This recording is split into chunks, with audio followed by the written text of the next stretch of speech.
Welcome to the GCV Weekly Briefing podcast, where we break down the key financial and economic developments shaping the landscape for investors, businesses, and policymakers.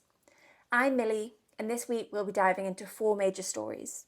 From renewed trade tensions shaking global markets to cautious movement in the UK stock indices, Revolut's latest push in retail investing and international banking, and penalties facing UK housebuilders, there's a lot to get through. Let's get started. We begin with trade. President Trump has ramped up his tariff threats again, this time proposing import duties of up to 40% on goods from 14 countries, starting from the 1st of August. While he left the door open for negotiation, the announcement has already unsettled markets. This is part of a broader pattern going back to January, escalating trade actions that have affected relationships with major partners like China, the EU, Canada, and Mexico. Some countries, including the UK and Vietnam, have secured exemptions, but for others, uncertainty has grown. Businesses are responding by shifting supply chains, delaying investments, and in some cases, stockpiling goods. India and Mexico have seen some short-term gains as manufacturing moves their way, but analysts caution this may not last. The impact on inflation is also notable. Goldman Sachs reported that prices on tariff goods are rising faster than those on untaxed items.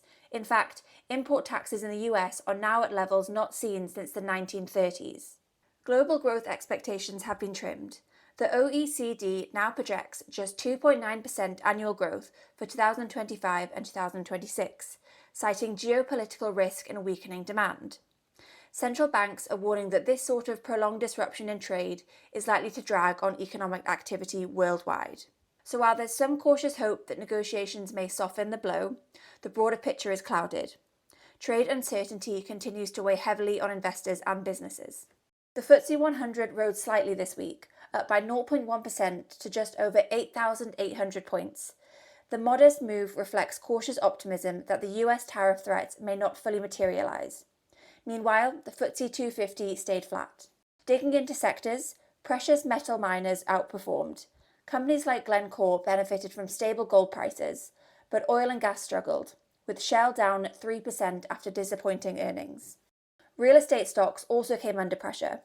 UK house prices in June were unchanged, averaging £296,665, and annual growth slowed to 2.5%. Mortgage approvals picked up slightly, but housing momentum remains weak. In corporate news, fashion brand Burberry dropped over 2%, dragging down the personal goods sector. Mid-cap firm Victrex fared worse, falling nearly 9% after a leadership change and weaker profit expectations. Investors are also watching tax changes closely. The government's new carried interest reforms, set for 2026, are raising compliance concerns, particularly for smaller fund managers dealing with residency and asset holding rules. Looking ahead, all eyes are on UK GDP data later this week. The market is showing resilience, but the mood remains cautious, with global tensions and domestic uncertainties holding back stronger gains. Next, to fintech. Revolut has just launched a new stocks and shares ISA in the UK.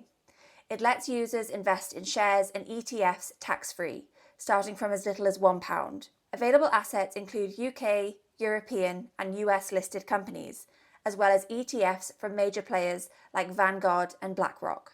Transfers from existing ISA providers will be supported in the coming weeks, and Revolut also plans to introduce interest on cash held in the ISA, though there's no launch date for this yet. The product is aimed squarely at making investing more accessible for retail users.